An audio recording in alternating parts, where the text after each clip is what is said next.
Buenos días, les saluda el doctor Luis Figueroa de Lima, Perú. En esta oportunidad le voy a dar una conferencia relacionado a cómo la tecnología, la inteligencia artificial va a poder afrontar el manejo de las enfermedades crónicas en un futuro.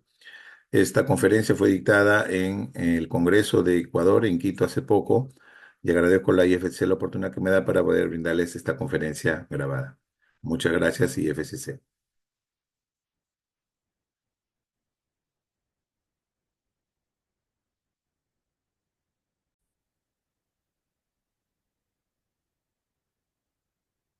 Muy bien. ¿Cómo abordar las enfermedades del siglo XXI y la tecnología digital? De eso se trata esto. Agradezco a la IFCC por permitirme ser un speaker del programa BLP. Agradezco a Abbott por patrocinar ese tipo de oportunidades para que podamos difundir el conocimiento. Muy bien. ¿Cómo se van a abordar las enfermedades? ¿No? Hoy en día, como sabemos, tenemos dos grandes enfermedades, las transmisibles y las no transmisibles. Probablemente el único continente que aún afronta las transmisibles es África, pero ya hace muchos años hay una transición en los demás continentes, de tal manera que hoy en día la principal carga de enfermedad son las enfermedades no transmisibles, como la enfermedad cardiovascular, diabetes, hipertensión, cáncer, entre otras. Hay cada vez mayor expectativa de vida en los pacientes, por lo tanto envejecen a mayor edad. Sin embargo, los problemas de salud siguen siendo enormes, ¿no? La cobertura y el seguimiento universal sigue siendo un desafío, en especial en los países de bajos y medianos ingresos. Esta es una foto del mundo donde se ve los países con mayor carga de enfermedad, es decir, donde hay mayor muerte prematura y donde probablemente hay mayor gente con discapacidad. Y como podemos observar, África probablemente tiene la mayor carga de enfermedad en el mundo. En Latinoamérica, algunos países. Perú en promedio está entre estos colores, ¿no? Pero ahí pueden ver más o menos cómo se comporta. Más intenso, mayor carga de enfermedad, es decir, mayor gasto del sistema de salud a nivel de los ministerios de salud de cada uno de sus pacientes. De cada uno de los pacientes el impacto es mayor y a menor carga de enfermedad, obviamente, menor es el gasto, ¿no? En el Perú, por ejemplo, dentro de las 10 primeras causas, como va a pasar en muchos países, las enfermedades crónicas van a estar presentes, ¿no? Dentro de las 10 primeras causas que generan mayor carga de enfermedad. A nivel mundial se ha hecho un análisis de cuáles son esos principales factores de riesgo que están asociados a discapacidad o a muerte. Y la presión arterial lidera la cabeza, como la enfermedad cardiovascular, el consumo de tabaco, la dieta, especialmente ultraprocesada, hiperpalatable o de clasificación NOVA 4, y un nuevo agente que entra dentro de este gran problema, la contaminación ambiental, y bueno, muchas más. ¿Y por qué la contaminación va a ser un problema? Vamos a ver más adelante. Como dije, la enfermedad cardiovascular es la primera causa de muerte en el mundo. Hoy en día, los países se muere gente por problemas cardiovasculares, infarto, derrame, etcétera. Y 75% de estas muertes, lamentablemente, se producen en países de bajos y medianos ingresos. Latinoamérica, digamos, en este score de carga de enfermedad por problemas cardiovasculares, está en la zona baja. Hay países que tienen mayor carga de enfermedad cardiovascular, ¿no? Y la isquemia cardíaca es uno de los principales problemas, ¿no? Igual que el derrame es un principal problema en estos países, por ejemplo, en mi país, en Perú. Aparte de lo que ya tradicionalmente conocemos como las determinantes sociales de la salud, hoy agregan cuatro temas importantes, cuatro industrias que se les conoce como las determinantes comerciales, que son las que están produciendo el 30% de la muerte en el mundo. Consumo de alcohol, tabaco, alimentos ultraprocesados y combustibles fósiles, la quema de combustibles fósiles. Todo esto está impactando hoy en día. Hablar también de las determinantes comerciales es una necesidad. Y esta publicación, por ejemplo, de Lancet, donde ellos demuestran que de un número importante de diabéticos, la mayoría quizás está asociado por la contaminación ambiental, ¿no? Ven acá una serie de mecanismos, al final concluye que hay una inflamación crónica, ¿no? Y al final, obviamente, con algunos cambios epigenéticos, van a generar pues esta enfermedad cardiometabólica. Hay diferentes daños en diferentes órganos que al final pueden impactar esto. Y este estudio realmente del New England Journal of Medicine es para preocuparnos. Ellos estudiaron pacientes mayores de 80 años que en teoría no tenían síntomas, pero tenían una obstrucción importante en la arteria carótida, más del 80%. Eh, Fueron sometidos a endarterectomía, le sacaron el ateroma, o lo que obstruía la carótida, y los evaluaron por microscopía electrónica y encontraron estas sustancias, unos componentes inorgánicos, ¿no? Poligonales. Y aparte, los estudiaron también por espectrometría de masa, que son microplásticos, nanoplásticos. Es decir, las partículas, la materia particulada 2.5, contaminación ambiental. Y esto ya cada vez hay más estudios que lo están relacionando a diferentes enfermedades en general. De tal manera que hoy en día un tema importante también para poner en la agenda es la salud planetaria. Hay que comenzar a entender la importancia de la salud planetaria en el mundo. Y otro cambio importante es la manera como se está viendo. Tradicionalmente la diabetes lo ve endocrinólogo, el corazón el cardiólogo, el problema renal el nefrólogo, obesidad, por ahí especialistas en obesidad, endocrinólogos. Pero toda esta manera segmentada, disgregada, no integrada, está cambiando hacia verlo como el síndrome CKM, el síndrome cardiorrenal metabólico, ¿no? Es un trastorno sistémico con conexiones que genera, obviamente, enfermedad cardiovascular renal y metabólica. Es una nueva visión de este tema. Más o menos eso es para ver lo que es las crónicas. Por otro lado, la inteligencia artificial que cada vez emerge. Hoy en día tenemos este avatar de la OMS llamado Sara, que pueden preguntarle cualquier tema relacionado a la salud, ¿no? Este artículo muy interesante del New York Times, donde vieron de que algunos especialistas de Stanford introdujeron información para ver el comportamiento celular y la inteligencia artificial pudo detectar una célula denominada la célula NOR como una célula con características especiales. Esta célula produce eritropoyetina y está en el riñón. Los seres humanos se demoraron cerca de 150 años en descubrirla. La inteligencia artificial, con la información que se le introdujo, lo descubrió en 6 horas.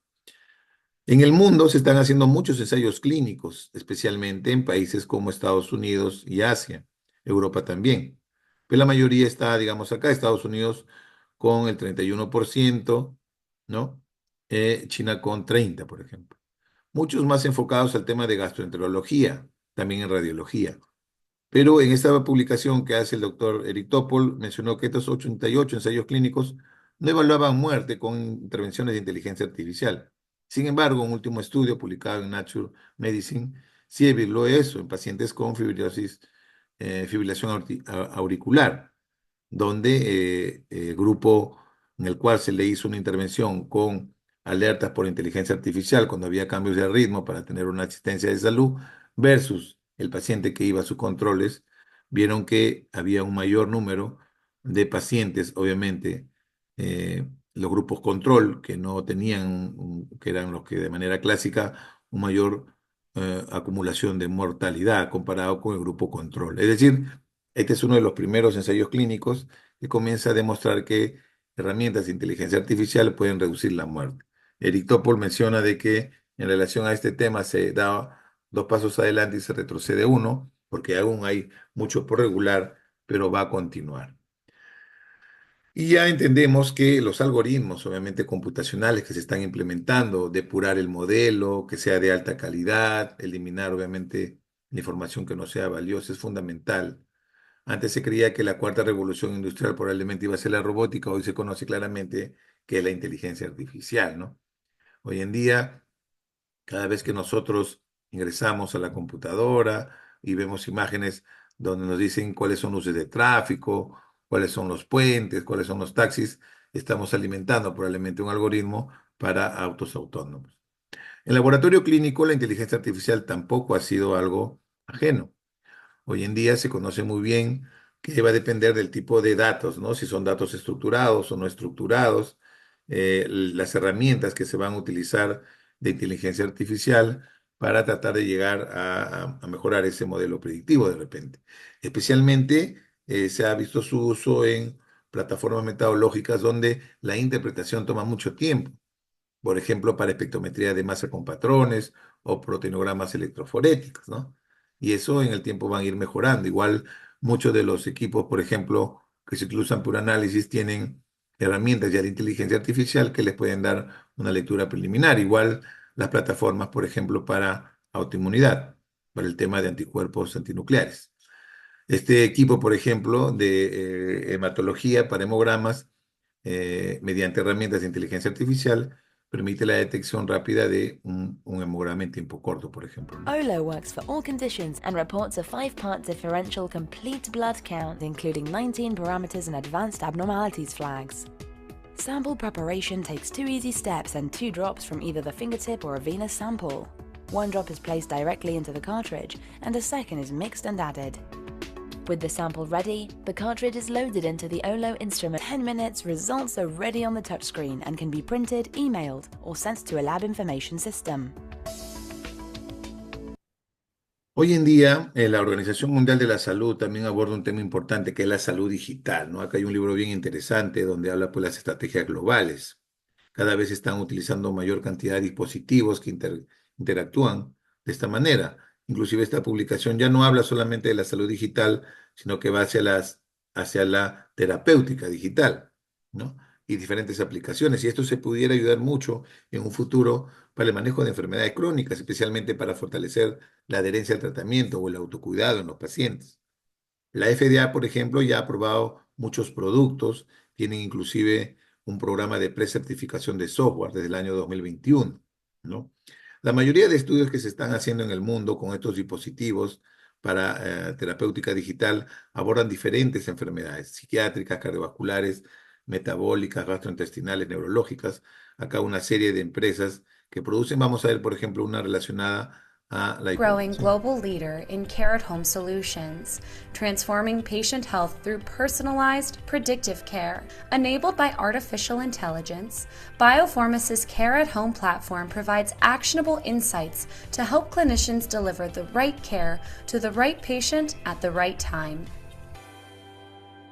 Y así, la mayoría de estos ensayos clínicos, por ejemplo, que se están haciendo activos, van por enfermedades psiquiátricas, oncológicas, de adicción. En los Estados Unidos es un tema importante, aplicaciones web o móviles, ¿no?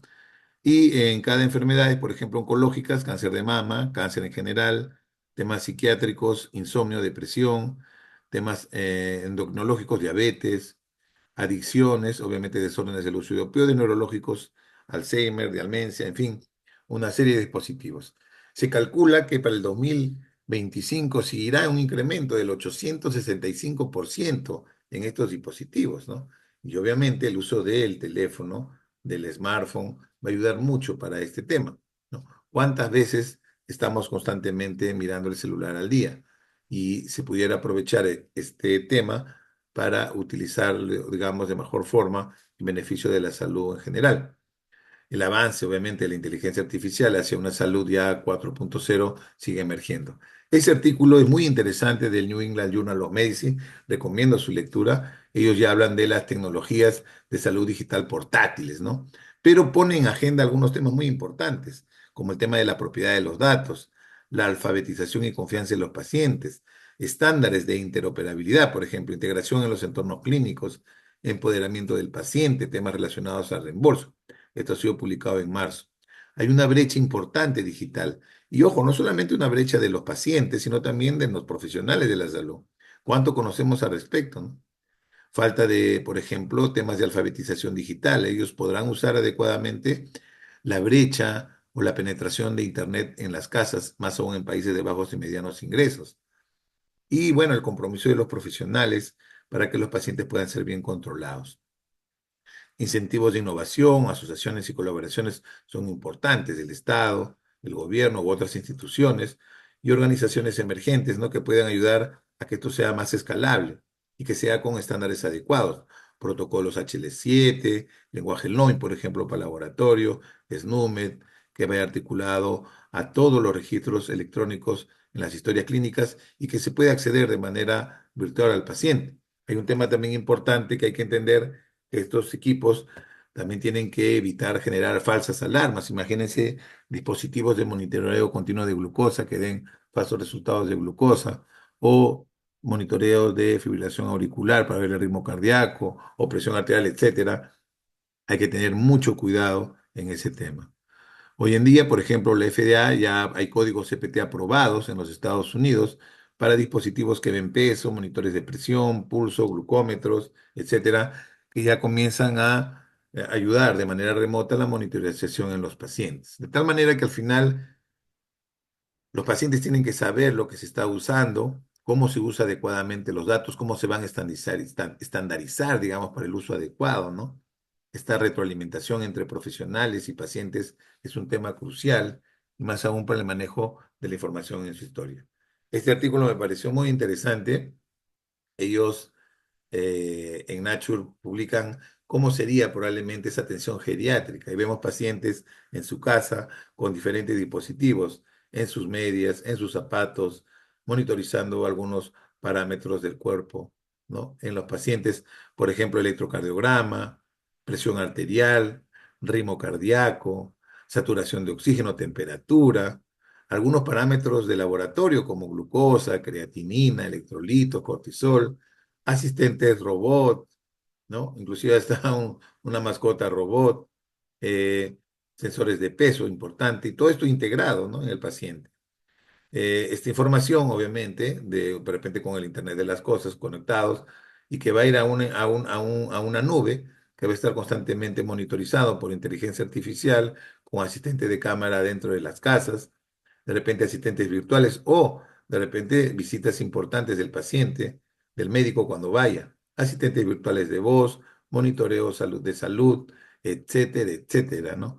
Todo lo que tenga, por ejemplo, acá un páncreas artificial, etcétera, todo lo que vendría en un futuro, la verdad que uno no lo sabe, pero esto no está distante, esto no es ajeno a hoy en día, y tenemos que cerrar la brecha, especialmente en beneficio de los pacientes, que este uso de dispositivos que va a ayudar a monitorizar enfermedades y cómo estos dispositivos pueden articularse en la atención clínica tradicional que hoy tenemos en los diferentes programas que abordan estas enfermedades crónicas en los pacientes. Entonces, yo creo que hay una necesidad de abordar las enfermedades crónicas en los países de bajos y medianos ingresos, ¿no? El tema de la diabetes, la enfermedad cardiovascular, la enfermedad pulmonar, por ejemplo, el cáncer. Esto va a seguir dándose, ¿no? Cambios en la conducta es un tema importante, la salud primordial, por ejemplo, hay que abordarlo. Después de prevención primaria y secundaria, ¿no?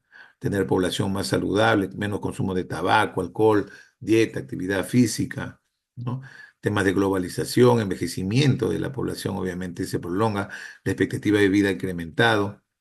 En fin, son temas que hay que integrarlo con la inteligencia artificial, con la salud digital, ¿no? Para llegar, obviamente, a tener un mejor engranaje en estos aspectos. Tenemos que cerrar la brecha digital, es un tema crucial. Invertir en infraestructura tecnológica, ancho de banda en los países es fundamental. Soluciones de interoperabilidad, protocolos HL7, por ejemplo, que se abran los capítulos en todos los países y ver el flujo, ¿no? Tema de la ciberseguridad y manejo de los datos. Cuando usamos estos dispositivos, la información de quién es, del paciente o de la empresa, a quién pudiéramos nosotros determinar algún tipo de responsabilidad si fallara alguno de los equipos, etcétera, etcétera. Es un tema que tenemos que ir viéndolo. Y lo más importante, la capacitación. La capacitación del paciente, la capacitación de los profesionales de la salud para tratar de cerrar esta brecha. Hoy en día, recordemos que los laboratorios clínicos están siendo abordados por grandes aspectos importantes que hay que comenzar a verlos. El tema de la Big Data, la inteligencia artificial, metodologías complejas que se están ya utilizando, ¿no? Genómica, secuenciamiento de nueva generación, etcétera. La medicina de precisión, ya estamos rompiendo el paradigma de la medicina basada en evidencias hacia una medicina más personalizada. La gestión de la demanda es un tema crucial para hacer el correcto uso de las pruebas POC que cada vez se incrementan, ver obviamente que estas pruebas se utilicen de la mejor forma para tener resultados que realmente sirvan para el paciente. El control de calidad es fundamental. Y por último, abogacía de la medicina de laboratorio, es decir, hablar de lo que hacemos, hablar de nuestro quehacer profesional dentro de los laboratorios es un tema crucial. La genómica es un tema que tenemos que abordarlo. Ya tuve la suerte de viajar hace poco a Brasil, fui a un laboratorio, uno de los más grandes, el laboratorio Fleury, y bueno, pude ver su laboratorio de genómica con secuenciadores de última generación, pero todas estas plataformas pues son muy costosas. La parte privada puede ir migrando hacia ello, pero en nuestros países de bajos y medianos ingresos o en el sector público es complejo. Entonces, para resumir, el avance de la ciencia continúa, la tecnología no se detiene, hay que ver temas relacionados a los datos, a los costos, normatividad, temas éticos en inteligencia artificial y bueno, la biología. Acelerar la medicina personalizada para afrontar estas enfermedades crónicas. Todo esto dentro de un marco importante para gestionar políticas públicas que sean de gran impacto en beneficio de nuestros pacientes, ¿no? Mejorar la experiencia del paciente, mejorar la salud de la población, reducir los costos, mejorar la experiencia de los sistemas de salud o los proveedores de salud y lograr, lo más importante, la equidad sanitaria. De esta forma, quizás el diagnóstico precoz, el manejo proactivo de estas enfermedades y un énfasis en la prevención reduciría de manera significativa la carga de las enfermedades crónicas hoy en día y prevendríamos así hospitalizaciones costosas, haciendo el mejor uso de nuestros ya escasos recursos, porque en la gestión pública administramos la escasez. Muchísimas gracias al IFCC por darme esta oportunidad de brindar y bueno, espero que les haya gustado esta conferencia. Muchas gracias.